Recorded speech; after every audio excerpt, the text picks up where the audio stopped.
Panic Zone. I'm Steve Gruber. God bless America. Thank you for being here. It's the Steve Gruber Show, and we're ready to kick off this week. It's going to be a big one, as you know.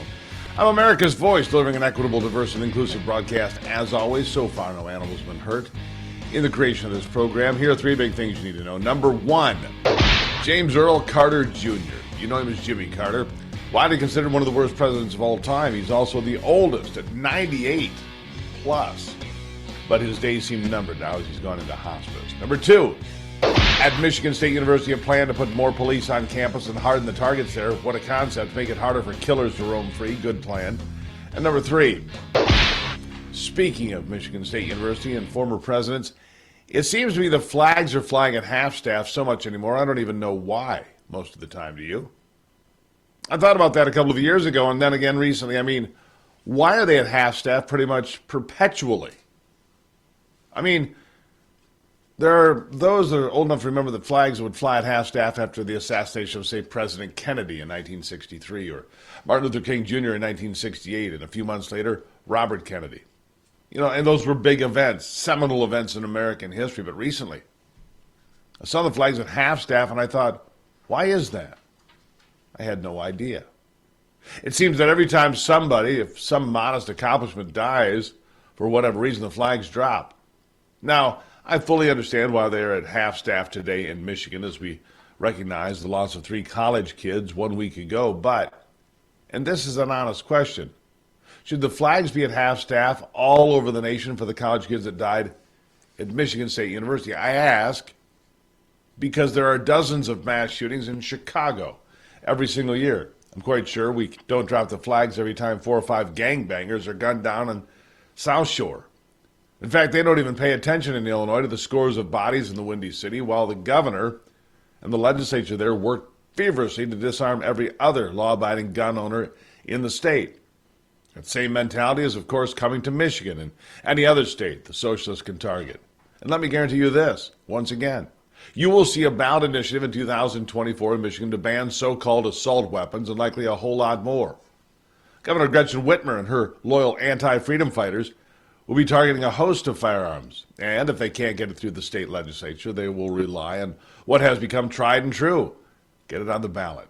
Make sure there are tens of millions of dollars poured into the effort and get the voters to disembowel their own freedoms and rights by gutting the Constitution at the ballot box. Now the good news is, even the will of the voters cannot overcome the truth of the United States Constitution. But on the road to undermining every single American institution, it's going to be a critical vote if we get there. Make no mistake, I fully believe, I'm telling you right now, the Michigan model is going to be repeated. The Michigan model is going to be repeated in my home state and rolled out elsewhere too. In 2024, depending on where you live, abortion will be on the ballot. Guns will be on the ballot. Marijuana will be on the ballot. Why bother to go through the legislative process if they can convince lots of people what they want with tens of millions of dollars in advertising budget? Social media, plus legacy media, plus Democrats, all playing in concert together can marshal massive amounts of capital to engineer the system and outlaw freedom. Don't be surprised to see hate speech proposals on the ballots of the several states come 2028, or maybe even sooner in the far-left cesspools of places like Oregon and, yes, Illinois. This is also the path they have marked to pack the Supreme Court. I mean, why would they allow an illegitimate high court to continue to weigh in after overturning Roe v. Wade or returning a decision in favor of gun laws that allows for people to have a right to self-defense? This cannot stand. Soon the flags will no longer be at half-staff, but rather flying upside down because the nation has been turned on its head by people who actually believe they are smarter than Jefferson or Franklin or Madison or Hamilton or any of them. Spoiler alert, they're not. They are reckless egomaniacs that will drive this great nation to her knees unless we stand united here in Red Country and refuse to allow the tyranny of the cities to rain down upon the rest of the nation, which has been happening. We must stand ready to defend the Constitution, to fight against the tyranny of the majority in attacking the minority, which sadly we in many ways have become. If you believe in the freedom of speech without exception, you are outnumbered. The freedom of the press, you're outnumbered. The right to keep and bear arms, you're outnumbered. But everywhere, is not the same, but in too many places. So do not let the flag fly at half-staff for too many or for too little. When we do that to Old Glory, we must do it in solidarity for the nation and for the future of this great country. Meanwhile, there are those that could use the attention and hopefully avoid such a distinction. And then we have to ask what is happening to our country when China can do anything. And I mean anything it wants. You think about that. Did you know, and I mentioned this, when the flags fly at half-staff, did you know we're sending $200 billion in aid to Ukraine? And by the way, Joe Biden just made a surprise visit there yesterday. He showed up to Volodymyr Zelensky.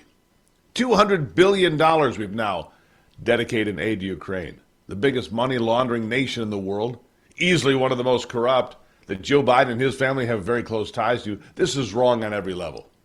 Who doesn't understand that?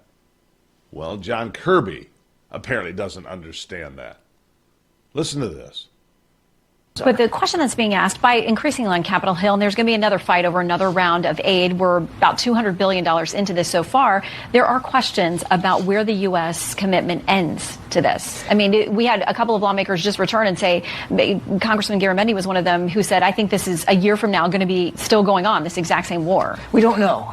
Again, we would like to see it end now. And certainly we want to see it end on terms that are satisfactory to the Ukrainian people and to President Zelensky, so that they remain a whole, free, sovereign, independent state. And independence is an ideal that all Americans can get behind and understand. We'd like it to end soon as possible. My goodness, nobody wants to be sitting here a year from now talking about the second anniversary of war. But as the president has said, Shannon, we're going to support Ukraine for as long as it takes. And he means that, as long as it takes.